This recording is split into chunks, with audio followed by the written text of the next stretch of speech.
nakahanda na mga lokal na pamahalaan sa Occidental Mindoro sa posibleng pagbaha sa ilang lugar.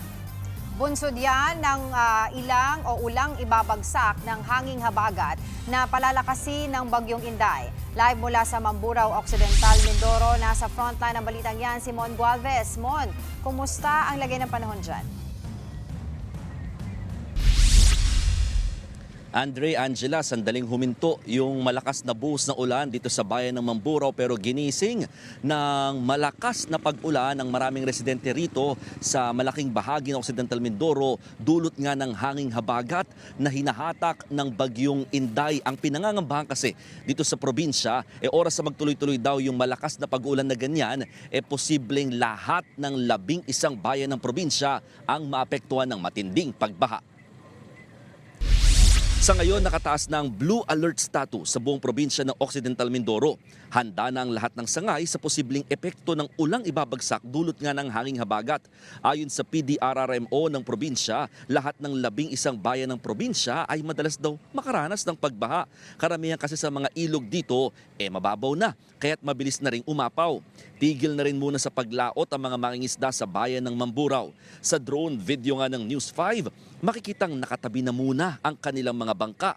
Nakaharap lang kasi ito sa Mindoro Strait na konektado naman diretso sa West Philippine Sea. Kaya madalas apektado sila ng malalakas na hangin at pag-ulan na dulot ng hanging habagat.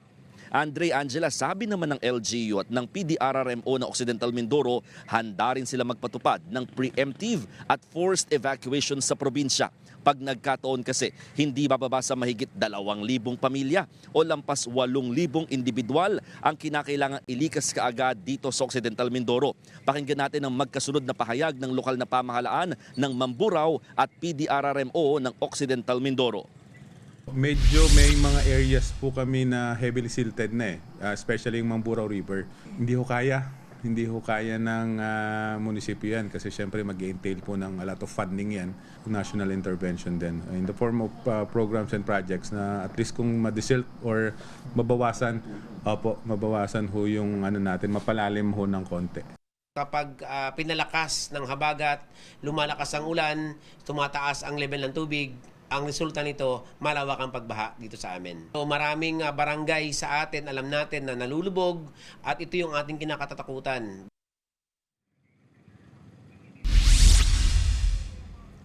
Andre, Angela, kumpara kahapon na medyo maaraw pa o maaliwalas ang panahon dito sa malaking bahagi ng Occidental Mindoro ngayon, makikita sa likod ko talaga halos balot na ng maitim na kaulapan itong malaking bahagi. Dito pa lamang yan sa bayan ng Mamburao, mas expected pa na talagang uulanin itong buong araw na ito sa bahagi naman ng San Jose, Sablayan at Santa Cruz dito pa rin sa Occidental Mindoro. Kaya naman kahapon pa lang nagkansela ng lahat ng biyahe ng barko papunta at paalis dito sa Occidental Mindoro, kaya apektado rin yung mga biyahe papuntang Antique at sa may Palawan mula naman sa San Jose Port, no, dahil nga ito ay para ma-secure naman daw yung mga barko na ginagamit na paglalayag. Kumbaga kahit walang nakataas sa storm warning signal, mga may-ari na o kumpanya na ng barko ang nagdesisyon ng cancellation muna ng biyahe, maging ng mga bangka dito sa paligid ng Occidental Mindoro para na rin sa safety ng di lang ng mga mangingisda, kundi pati na rin ng mga pasahero. May nakastandby na rin ng mga sea ambulances